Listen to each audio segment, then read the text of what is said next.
Today, I'm going to explain you the answers for the grade 6 mathematics 2019 year-end evaluation paper, which was released by Department of Education, Western Province.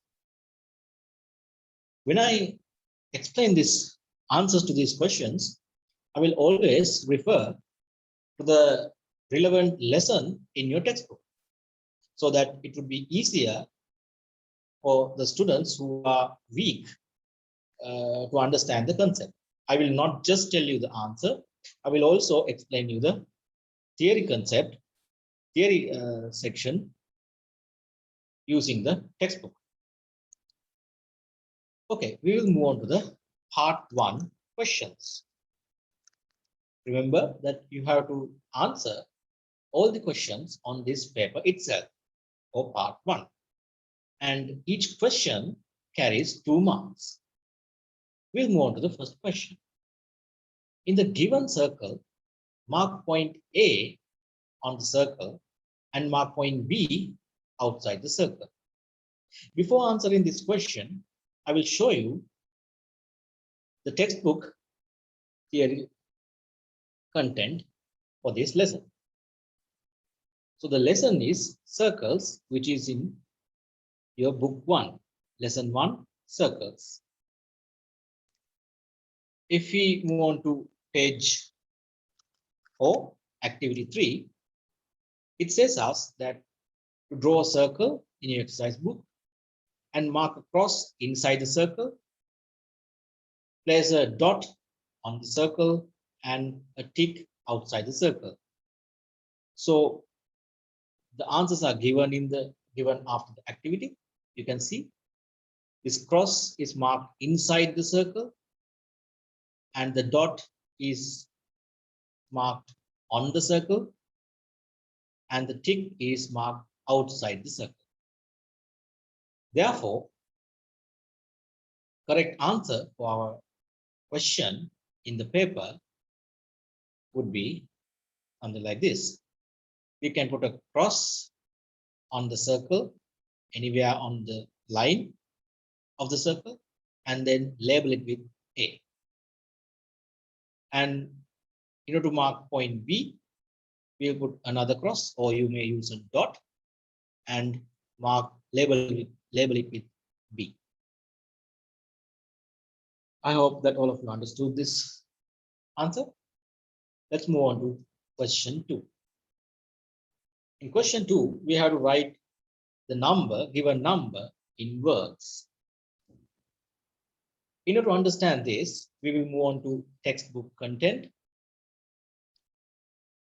The lesson we have is lesson 2, book 1, lesson 2. And if you move on to page 15, we have groups, like how to group the digits in a given number so that it makes us easier to read. For this question, this page 15 content would be sufficient. So if you write a number like this, and then you can group the digits in 3 digits groups. Then the first group on the right side is called the unit period. Next group is called thousands period. Next group is called the millions period. So we can then read this number, this given number in the textbook like this. It's 2,836,696. Now let's move on to the question paper question. We will try to break, actually they have broken the number into 3-digit groups. So this is the unit group, this is the thousand group, and this is the millions group. According to that, you can write this number in words. So 2 million, so you have to write in words.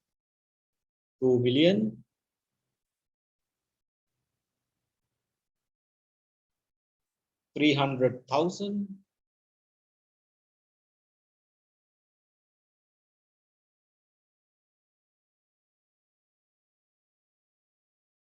and 8. Or you can simply say 2,300,008.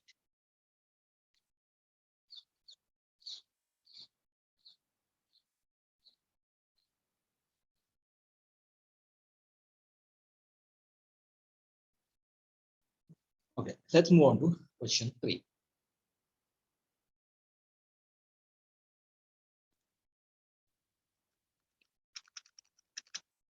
Find the value 350 divided by 14. In order to answer this question, we have used long division. We write 350 inside the long division and 14 outside. Now we will take the first 2 digits of 350, which is 35. And we have to find out how many 14s are there for 35. If you want, you can multiply and check. 14 into 2 is 28. 4 into 2 is 8. 2 into 1 is 2, so you get 28. And if you add another 14, you will see that it's greater than 35. Therefore, the suitable number we should get is 2. So we write 2. 14 times 2 is 28. And then we subtract from the 28 from 35.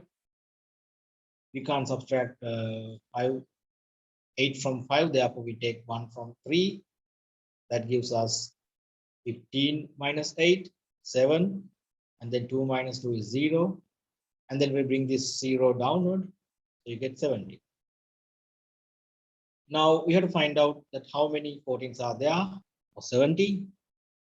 If you want, if you are weak in mathematics, you can try multiplying, trial and error. It would take time, but that's fine until you practice, until you get to a certain point.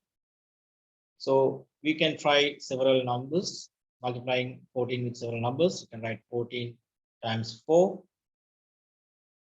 and that will give you like 6. 4 times 4 is 16. You get 1. 4 times 1 is 4. Plus 1 is 56. Still not 70. But you would see that if you add another 14 to 56, you get 70. So that means 14 times 4, 14 times 5 gives you 70.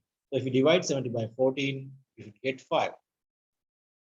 So again, if you multiply 14 times 5, you get 70. 70 minus 70 is 0. So we don't have a remainder. And this is the quotient. So we get the answer as 25. So value of 350 divided by 14 is 25. Students, I'm explaining all these answers so that even the weakest student can understand.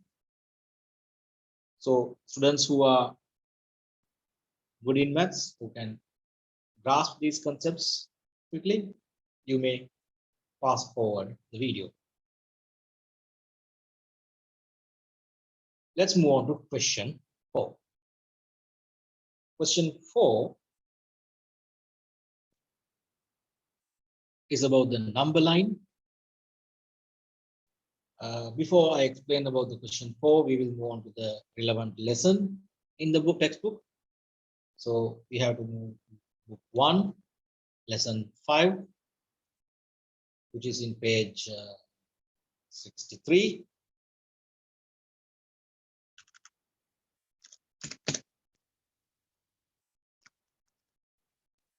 First, you have to understand the properties of a number line. What is a number line and its properties? Let's go through these properties which are given in the textbook. What is a number line? A line such as this, shown here, which is used to represent numbers, is called a number line. An arrowhead is drawn at the right end of the number line. The values of the numbers on a number line increase gradually towards the right. So this point is very important for us to answer the question in the paper. The values of the numbers on a number line increase gradually towards the right. which means any number on the right hand side of the number line is greater than any number on the left side to that. The difference between two numbers which are next to each other on the above number line is 1. If you take two numbers and the difference between two numbers is 1. Two such whole numbers where the difference between them is 1 are called consecutive whole numbers. The quantitative information of certain things can be represented on the number line. A number is marked on a number line by placing a dot as shown below. So this theory content we will need to understand, to explain the answer to the question in the paper. We will also move on to page 75 of the same lesson.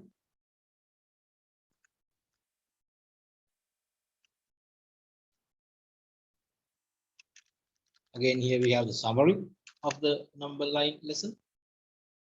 Again, if you go through it, a line is depicted below on which integers are indicated with equal gaps between them and gradually increasing towards the right is called the number line. The numbers to the left of 0 on the number line are negative numbers. And the numbers -3, -2, -1, 0, 1, 2, 3 are called integers. 0 is an integer which is not either positive or no negative. When comparing a pair of integers, the symbol greater than is used to denote greater than, and the symbol is used to denote less than. When comparing two numbers on a number line, the number on the right is considered to be greater than number on left. Don't get confused with the direction I'm showing, because the camera video is maybe mirrored. Anyway, you can understand when you keep the number line in front of you, numbers on the right hand side are greater than the numbers on the left. Integers between two non-consecutive integers can easily be identified using a number line. So these are the important content that will be needing to answer the question. We'll move on to the question on the paper. So here number line, we have 2 points marked P and R, and they're asking in the given number line, what is the number denoted by P? You can see that P is labeled on -3 or -3. So the number denoted by P is -3. From P and R, what is the largest number? If you remember the textbook content I explained, any number on the right hand side, is greater than the numbers on the left side. So R is on the right to P, therefore R is the largest number out of P and R. So we can write the answer as R. Now we'll move on to question 5. In question 5, they're asking us to find or name a right angle and name an obtuse angle. Again, before explaining the answer to this question, I will move on to the theory content in your textbook. So the relevant lesson is lesson 7 in book 1 and page 91. Angles, lesson 7, angles. We have set of angles. You should know their names.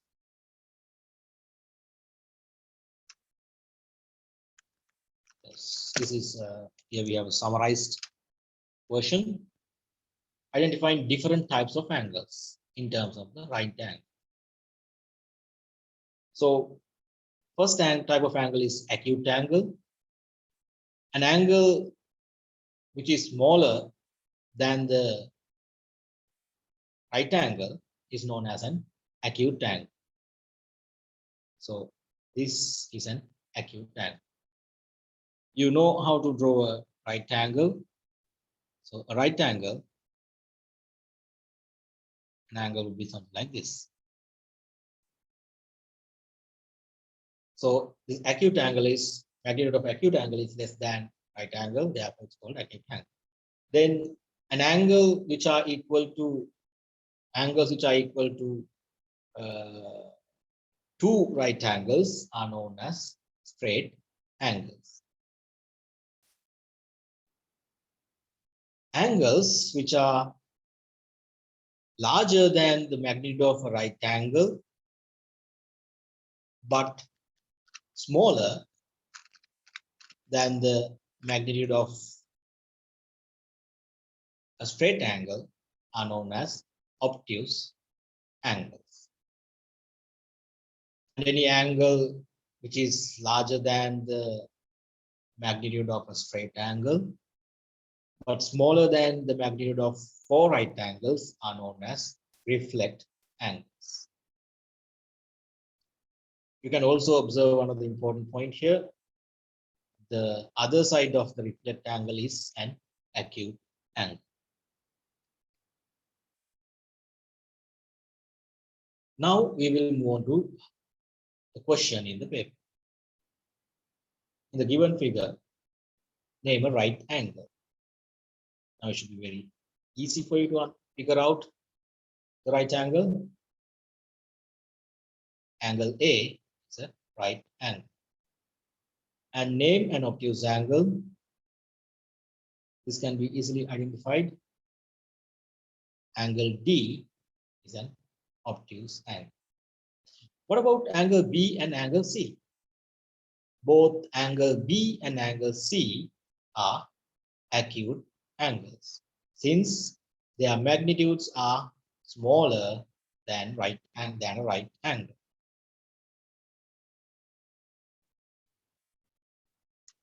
That's the end of the question 5. Let's move on to question 6.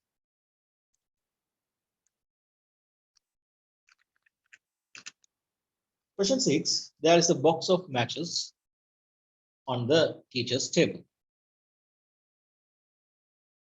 How many horizontal edges are there in it? How many vertical edges are there in it? In order to answer this question,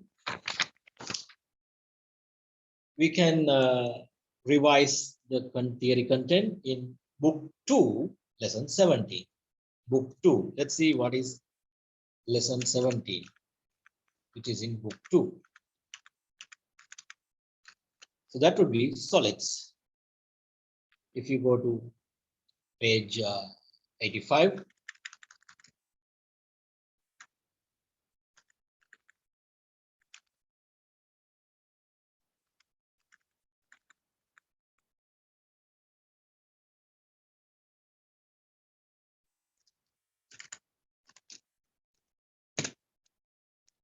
in the summary of the lesson, we have solid objects. You know about several solid objects: cube, cuboid, regular, tetrahedron. So when you think of a cube, it has 6 faces, and shape of one face is a square shape, 12 edges, and 8 vertices. A cuboid has 6 faces again. It also has 12 edges and 8 vertices, and the shape of one face is a rectangle. Regular tetrahedron has 4 faces, 6 edges, and 4 vertices. Shape of one face is a triangle. But be careful, the question is about a box of matches. So you know that a box of matches has the shape of a cuboid. Therefore, in total, it should have 12 edges, because the question is only about the edges. Question doesn't ask anything else. Question asks about the edges. But the question asks about how many horizontal edges are there in it and how many vertical edges are there in it. If we go back to a solid, let's think of a cuboid. You can see that a die and a brick. Brick is in the shape of a cuboid. Die is in the shape of a cube. If we look at this brick, these lines, horizontal means lines that are in this direction, lines that are flat, which lines that can be drawn from left to right or right to left are known as horizontal edges or lines. Lines which are drawn from top to bottom or bottom to top are known as vertical lines. In this case, vertical edges. If I draw this cuboid slightly in a different angle,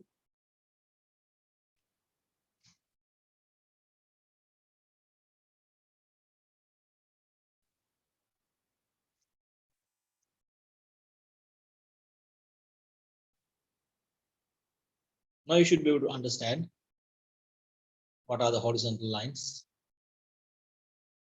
what are the horizontal edges and vertical edges. Actually, if it's still confusing for you, you may keep, you may take your box of pencil and keep it on the table and count the number of horizontal edges. So in this figure, I will count the number of horizontal edges. I will label them with blue color. So this is the horizontal edge, 1, 2, 3, 4. These are also horizontal edges, 5, 6, 7, and 8. So we have 8 horizontal edges. Similarly, we will also count the number of vertical edges. So you can see that lines or edges which are from top to bottom are vertical edges. How many vertical edges do we have? 1, 2, 3, and 4 vertical edges. Now we can go on to the question on the paper. So how many horizontal edges are there in it? 8 horizontal edges. How many vertical edges are there in it? 4 vertical edges. Now move on to question 7.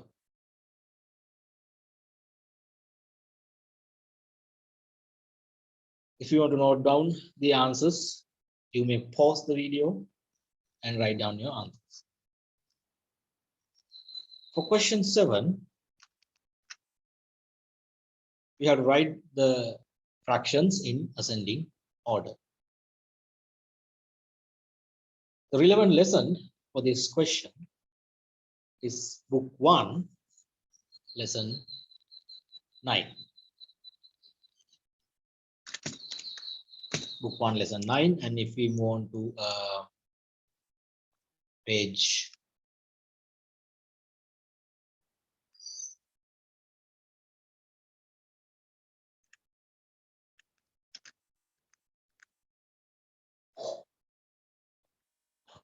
116.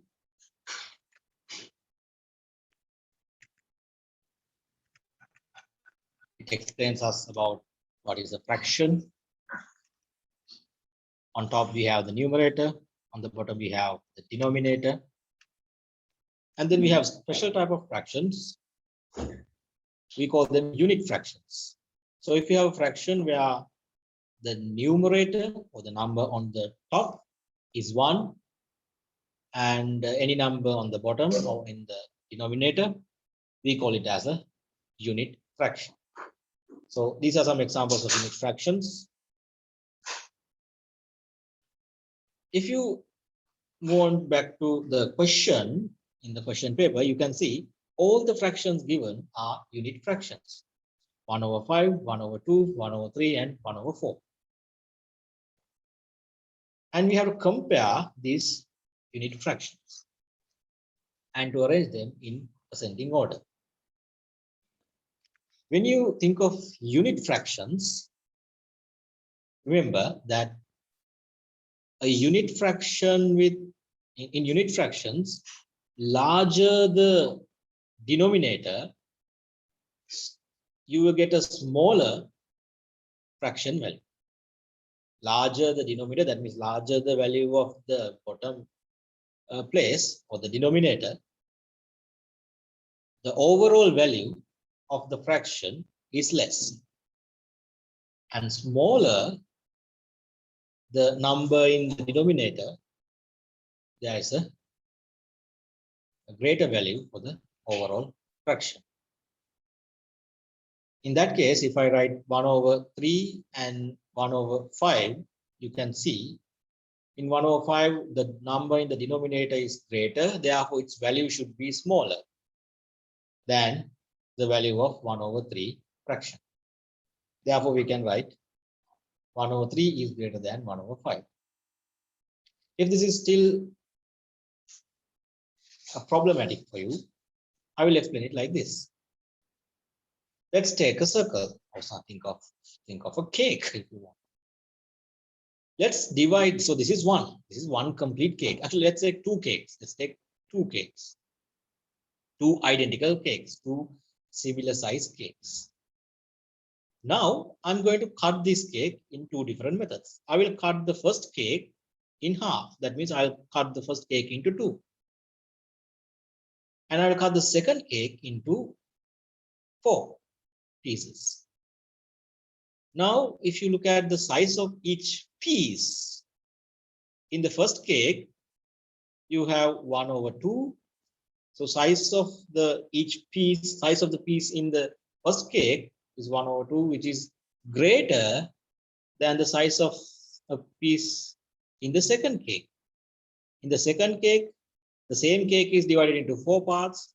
Therefore, the size of a piece of cake is smaller compared to the first cake.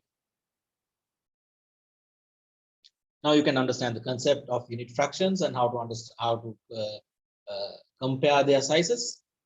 Remember again, larger the number in the denominator, smaller the value of the fraction.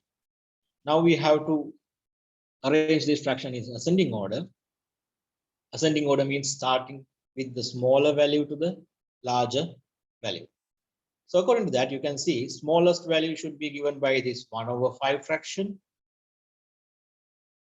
The next fraction, which is larger than 1/5, should be 1/4. And the next fraction would be 1/3, larger than 1/4. And the next fraction would be 1/2, which is larger than 1/3 and largest of all these 4 fractions. Now we will move on to question 8. In question 8, you have to separate the several items into 2 groups and write down in the given circles. I'm not going to jump into the textbook content for this question. However, I will tell you the lesson. It's lesson 10, selection, in book 1.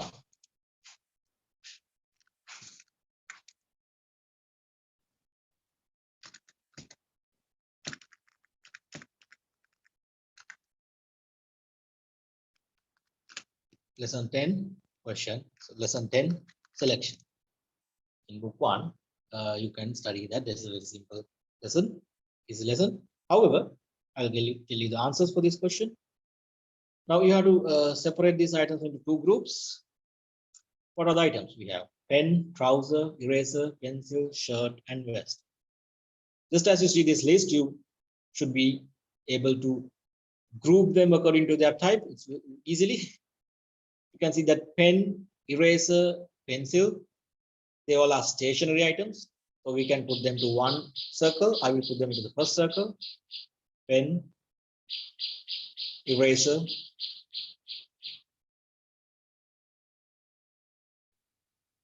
and pencil. And all the other items, trouser, shirt, and vest, you can see they all are clothes. So I can put them to the other group. If you want, you can label them, the two groups. First one I label as stationary.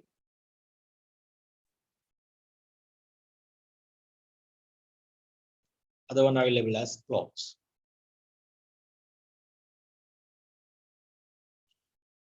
And we have trouser. I will just join them. The group trouser, shirt, and vest. That's the question 8. Let's move on to question 9. Write 2 characteristics of a rhombus. Okay, this is a very important lesson or question. So the lesson is in book 2 and lesson 12.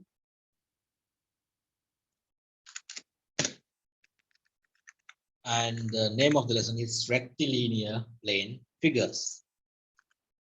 So we have several types of plane figures to be discussed in this lesson,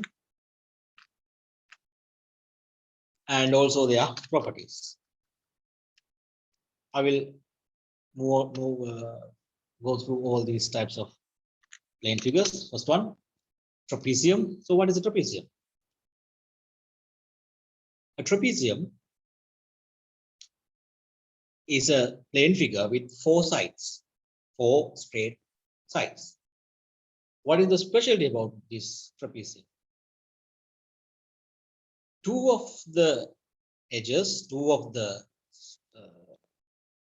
sides are parallel.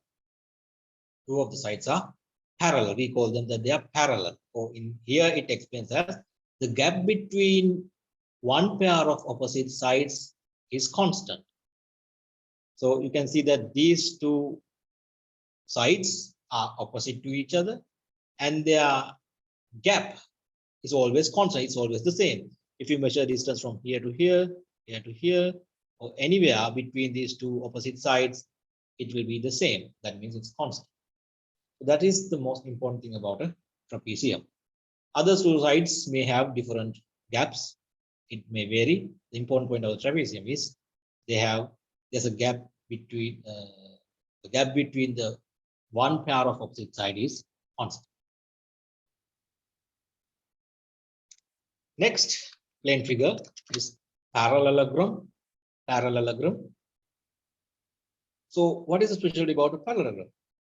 It's somewhat similar to trapezium. The difference in trapezium, only one pair of opposite sides had same gap, but in a parallelogram, it's also a 4-sided plane figure.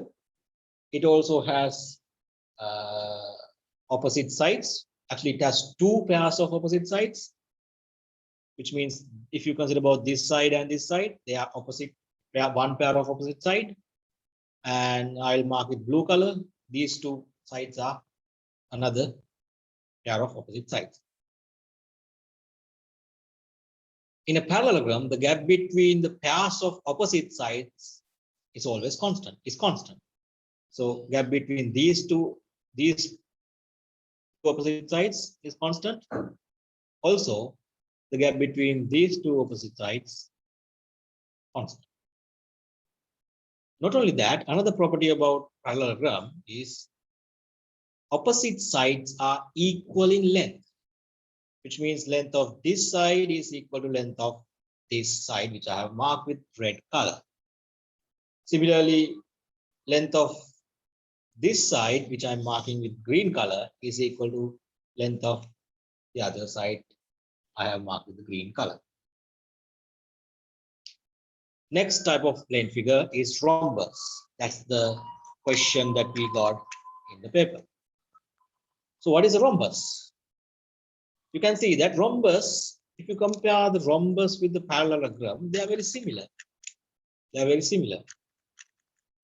So what is the difference? Rhombus is a special case of a parallelogram. It's a special type of parallelogram. Rhombus is also a parallelogram, but there's another specialty about the rhombus. In the parallelogram, we saw that opposite sides have equal lengths. However, since there are 2 pairs of opposite sides, one pair of opposite side, length of one pair of opposite side may not be equal to the other pair of length of the other pair of the opposite sides in a parallelogram. It's similar, something similar to this. Let's think of a rectangle. If you think of a rectangle, all of you know the rectangle, and if you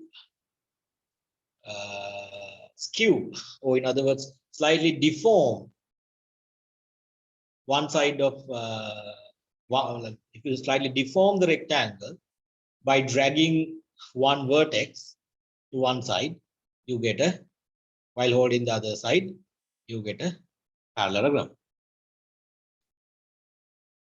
A rhombus is also a type of parallelogram, but the specialty is that its all sides are equal in length. All the sides of a rhombus are equal in length. So this side is equal to this side is equal to this side. All the four sides are equal in length. So a rhombus is similar to something, a square. If you take a square, and while holding one edge, let's say this side, if I am going to drag the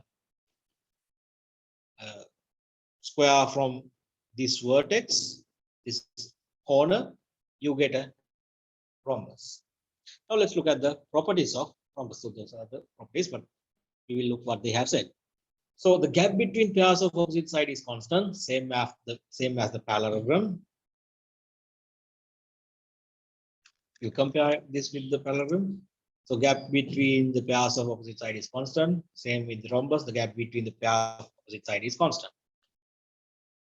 But the special property about the rhombus is that all the sides are equal in length. All the sides are equal in length.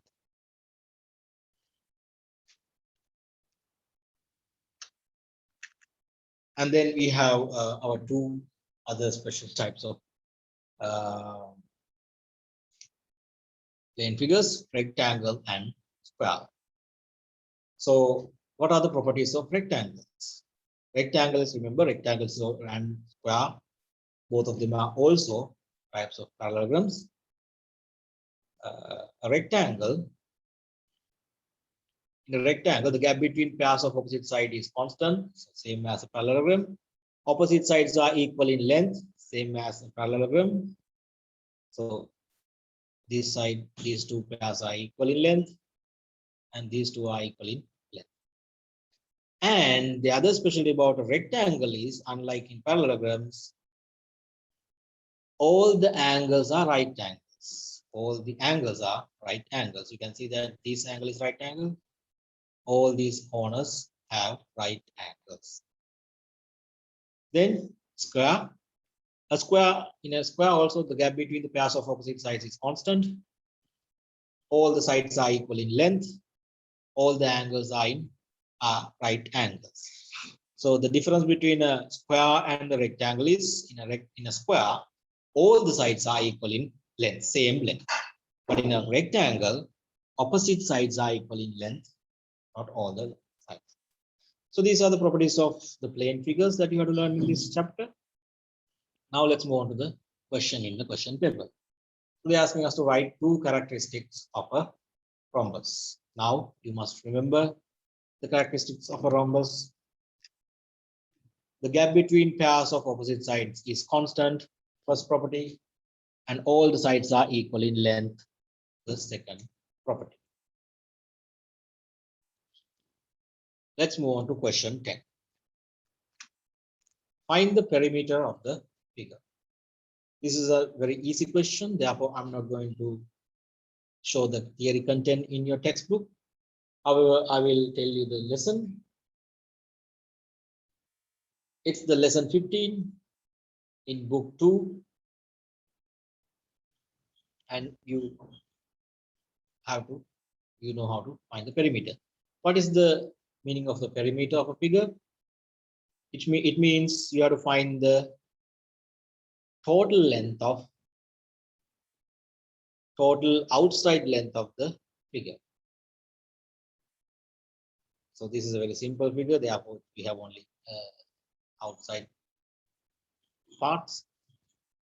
Now you can see that this is a rectangle because all the corners are right angles, but opposite sides have different lengths. So this side has 23 centimeters. So if you remember the properties of a rectangle, opposite sides are equal in length. Therefore, this side also has the same length, 23 centimeters. And then the right side is 17 centimeters. Again, its opposite side should be also be 17 centimeters according to the properties of a rectangle. Now you have to find the perimeter. So perimeter is the total length around the given figure. So perimeter we can find out by adding all these lengths around the figure. So 23 plus 23 plus 17 plus 17. When you add them, you get the final answer. Actually, 23 times 23 plus 23, you get 46. 17 plus 17, you get 34. If you add them, you get 80 centimeters. So the perimeter or the total length of the figure, length of the figure around the figure or the perimeter is 80 centimeters. We will move on to next question, question 11. The relevant lesson for this question is in book 2, lesson 22.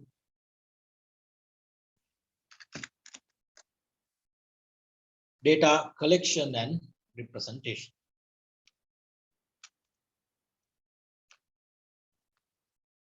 So if you go through this activity, for each data value, we use a symbol denoted with this slash sign mark, and it is called a tally mark. In this example, here it shows the number of cars using the tally marks, number of vans, number of motorcycles, number of bicycles which are passing by using tally marks. So by counting the number of tally marks, you can determine the number of, identify the number of cars or vehicles that have been passed to a certain point. However, you can see, if you look at this table, you can see it's a little bit difficult to count, or a little bit annoying to count the number of tally marks when they are marked in this manner. Therefore, whenever we mark tally marks, whenever we write down tally marks, we group them into 5 tally marks. So we write it as groups. So how do we mark tally marks into groups? 1, 2, 3, 4, and the 5th tally mark is cut. It is crossed with the other 4. So if you have a number of tally marks less than 5, you simply write them together as shown here, 4, and here we have 2 or 3 tally marks. Now let's move on to question in the paper. You express 18 using tally marks. So we have 1, 2, 3, 4, 5, one group, 1, 2, 3, 4, 5, second group, 1, 2, 3, 4, 5, third group. 5 into 3 is 15, and we did 3 more. So 1, 2, 3. So that's how we can represent 18 using tally marks. Now let's move on to question 12. Addition of decimal numbers. The relevant lesson is in book 2, lesson 13.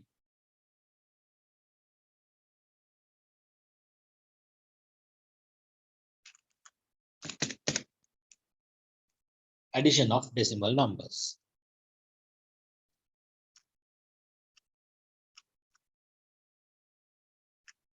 Since you have all these notes, since all of you have this textbook, I'm not going to explain this. I'm not going to explain the examples in the textbook. I'm just showing you where you can find the answers or concept. I will straight away explain the answer to the question in the paper. So we have to add 13.62 plus with 13.62 with 4.79. Before adding them, it's easier if you write them in one below the other, so that make sure that decimal point is always one below the other, vertically aligned. So I will write first 13.62. Then I have to write the other number below this. However, remember, decimal point should be in a vertical line or one below the other. Here we have the first decimal point and second decimal point. Decimal point of the second number, 4.79, should be here. So 4 can be written here, and then we write 7 and 9 on the right of the decimal point. Now you can add the two numbers. We add 2 plus 9. 2 plus 9 is 11. So we write only 1 here. We remain with 1. And then we add that 1 to the number 6. 6, that gives you 7. 7 plus 7 is 14. We write 4 only and we get another 1. And then we can add this one also to the next number 3. 3 plus 1 is 4. 4 plus 4 is 8.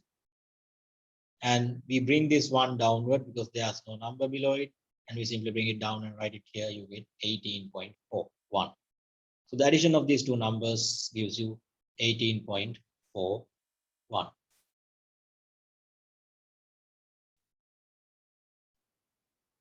Then we'll move on to question 13. So the relevant lesson is in book 1, lesson 11, factors and multiples. So the question is 4 a factor of 22? We will move on to the lesson in the textbook. So factors and multiples.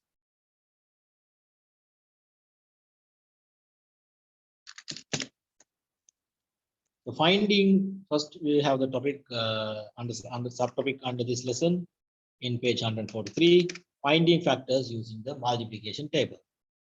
So let's look at this example. Let us find the factors of 20 using the above multiplication table. We have a multiplication table. For this, let us identify the instances when 20 is obtained as a product. So if you want to find out the factors of a certain number, first identify the instances where that number appears. So here we have 20 here, 20 here. And then you identify the relevant numbers which are multiplied to obtain this 20. So this 20 is obtained by multiplying 5 and 4. Therefore, 5 and 4 are factors of 20. Similarly, 20 in here in the pink color is found by multiplying 10 and 2. Therefore, both 10 and 2 are also factors of 20. Similar to that, we'll try to find out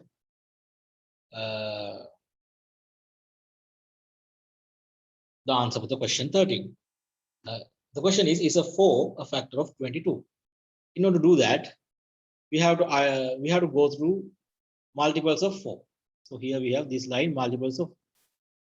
If you go through this line of multiples of 4, you can see there's no number as 22. There's no number as 22, which means we have 20, but we have 24. So therefore, you can see that you don't have a multiple of 4, which gives you 22. In other words, 4 is not a factor of 22. So the answer you can write is, using the multiplication table, there's no multiple of 4 which is equal to 22. Therefore, 4 is not a factor of 22. That's one method to answer. We can also answer this question in another way. We can use the division method. We can use the division method to find out whether a certain number is a factor of another number. What we do is, a given number is divided by the other number. If the remainder is 0, let's say, for example, we have 20, and we divide 20 by 2. When you divide 20 by 2, you get 10 here, and then again 20 minus 20 is 0, and the remainder we get is 0. So when you divide a certain number by another number, if the remainder is 0, the second number is a factor of the first number. That means 2 is a factor of 20. If the remainder is not 0, then the second number is not a factor of the first number. According to that, we can find the answer for this question. We can try to divide 22 by 4. When you divide 22 by 4, for 22, how many 4s are there? We have 5 4s. So 4 times 5 is 20. When you subtract 20 from 22, you get 2. And there are no 4s per 2 for 2. Therefore, the remainder would be equal to 2, which is not 0. Since the remainder is not 0, you can write 4 is not a factor of 22.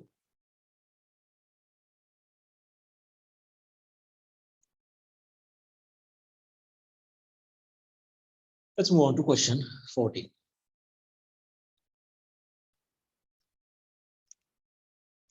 Fill in the blanks using inequality sign. This or this. So this symbol says it's greater than, this symbol is less than. So the relevant lesson for this problem is in book 2 and lesson 30.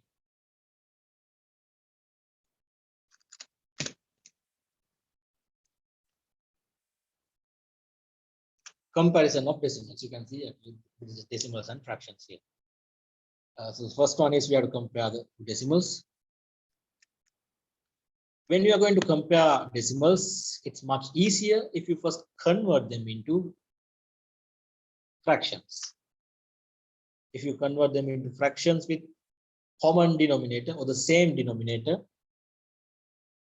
it would be much easier for us to compare the fractions and then compare the decimals. Let's take the first question, Roman number 1, 2.51 and 2.05. In order to convert them into fractions, I will multiply write both of these numbers as a fraction. So 2.51 can be written as 251 over 100. Similarly, 2.05 can be written as 205 over 100. Now you should see that denominators are equal, but the numerators are different. So on the left, we have 251, on the right, we have 205. So we know that 251 is greater than 205, therefore the overall value of the fraction is greater, which is 251 divided by 100. Which means the decimal number 2.51 should be greater than decimal number 2.05. If you look at the second question, second problem, 28 over 100 and 3 over 10. Now they have different denominators. So what we can do is bring their denominators to the same value. I will keep the first fraction as 28 over 100 as it is. But to bring the denominator of the second fraction to 100, I have to multiply both numerator and denominator by 10. Both of the numerator and denominator must be multiplied by 10. That gives me 30 over 100 as the second fraction. Now the denominators are the same, but if you compare the numerators, 30 is larger than 28. Therefore, the fraction on the right hand side is greater than the fraction on the left side. So this less than symbol can have to be put into the space. That's how to answer question 14. Let's move on to question 15.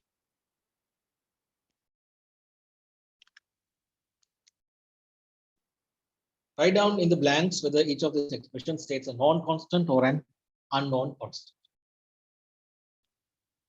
The relevant lesson for this problem is lesson 18 in book 2.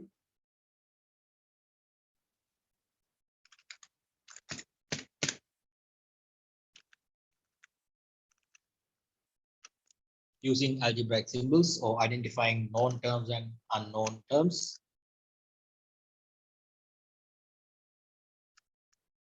So in mathematics, a constant value which is known is simply known as a known term. So it can be found by numbers, expressed by numbers. However, suppose if you have a certain quantity or thing where we cannot use it, we cannot express it in using a number. So such constant values are known as unknowns.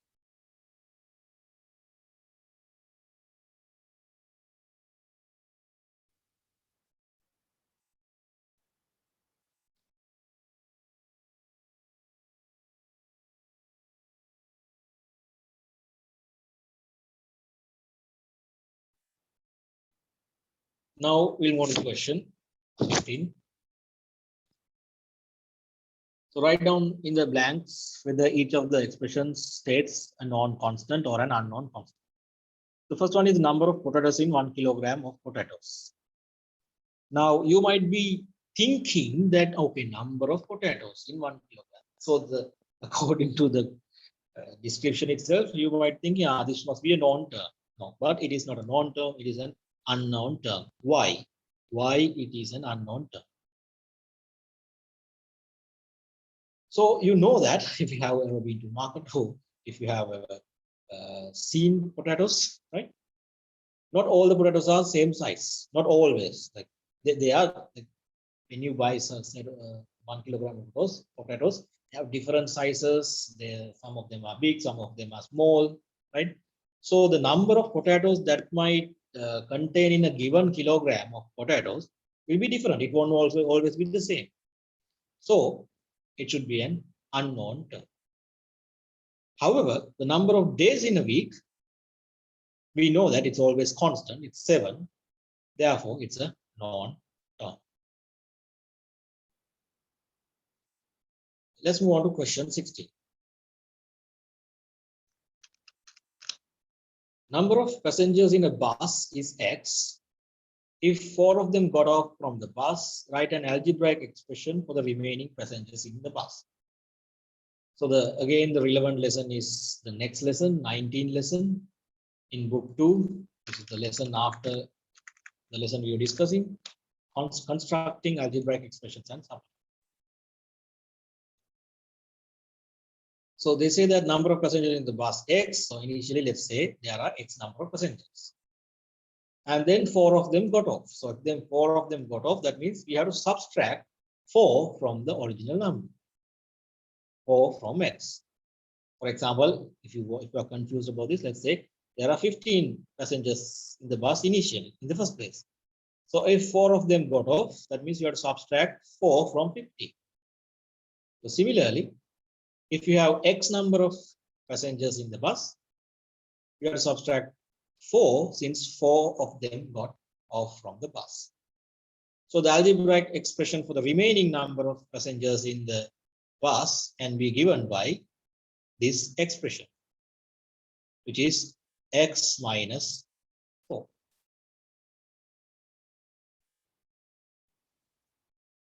Now let's move on to question 17. The number of coconuts in a heap of coconuts is rounded off to the nearest 10. The value obtained is 50. Which when one coconut is removed from the heap and rounded off to the nearest 10, the value obtained is 4. How many coconuts were there in the heap of coconuts in the first place? Now, this is about a question about the rounding off.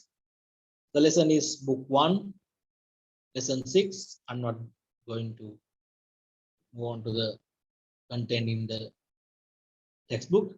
However, I'll just note it down. So book 1, lesson 6.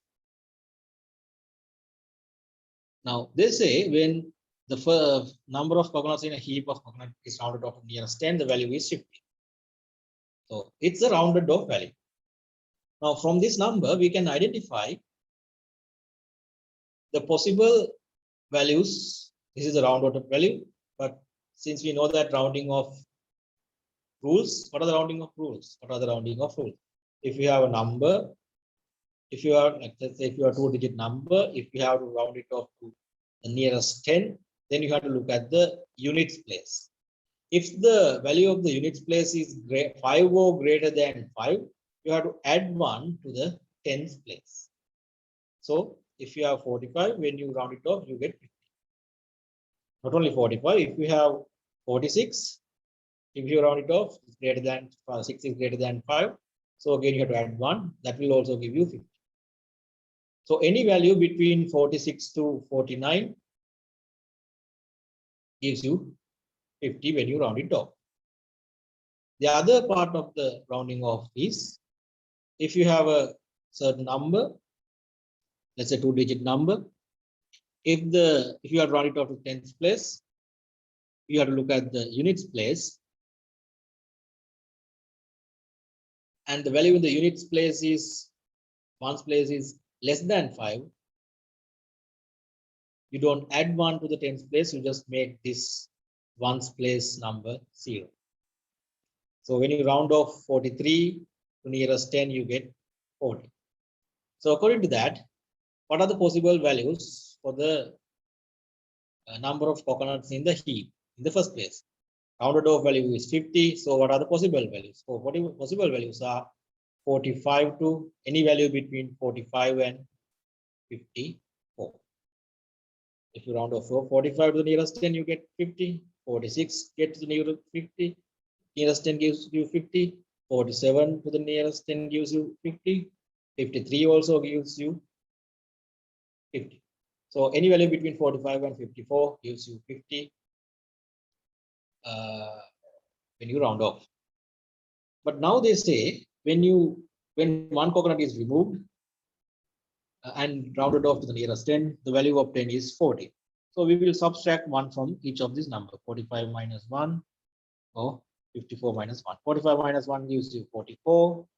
54 minus 1 gives you 53. Now you should see if you round off 44, it will be rounded off to 40. But if you round off 53 now, it will be rounded off to 50. Here they say when one coconut is removed and rounded off to nearest 10, the value obtained is 40. So this is the answer. That means the original number of initial number of coconuts that were in the heap of coconut was 45. So the answer for the 17th question is 45.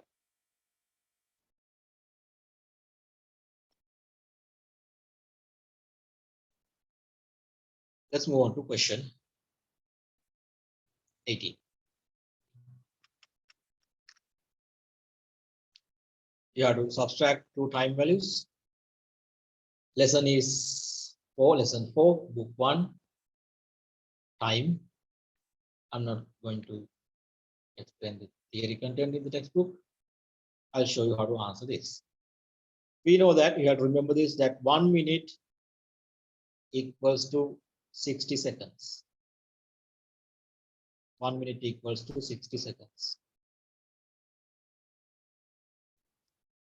So you have to subtract 4 minutes and 18 seconds from 12 minutes and 16 seconds.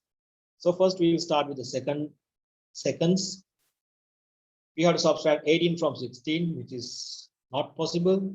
Therefore, we have to take 1 minute from the minute sides to the seconds. That gives you some more 60 seconds. Now, if you add 60 seconds and 16 seconds, that gives you 76 seconds. Now you have to subtract 18 from 76 seconds. So 6 minus 8, which cannot be done. So you take 1 from 7. That is 16. 16 minus 8 is 8. And then 6 minus 1 is 5. So you get 58 seconds. And now we have 11 here because we took 1 minute to the other side. So from 11 minutes, you have to subtract 4 minutes. That gives you 7 minutes. So the final answer is 7 minutes and 58 seconds. Now we'll move on to question 19. The value of $1 is 180 rupees. Express the value of $100 in rupees. The relevant lesson is in book 2, lesson 21, rates. So $1, $1 is equal to 180 rupees. We have to find out how many rupees are there for $100. So what you have to do is multiply both sides by 100.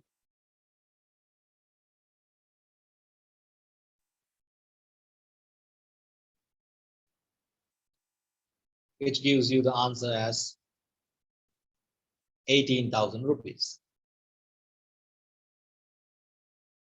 $100 is equivalent to 18,000 rupees. Let's move on to question 20, the last question of part 1 paper. Part 1 of the paper. Express the ratio between 2 rupees and 25 cents in simplest form. Again, the lesson is in book 2, 21, lesson 21, same lesson. Ratios and rates. So we have to write it in ratios, but in order to write them in ratios, we have to first convert them into same unit. You can see that first currency value is in rupees and the other currency value is in cents.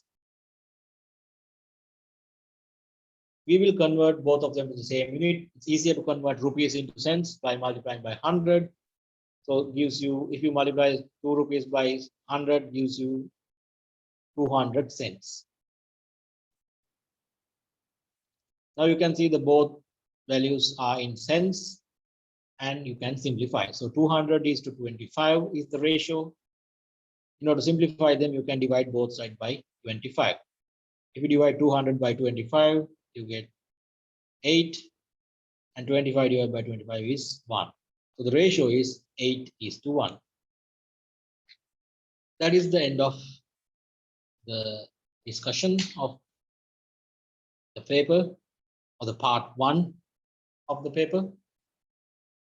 If you are interested in me discussing the answers for the second part of the paper, please comment below and make sure to like us and share the video so that others can also understand and get the knowledge from this discussion.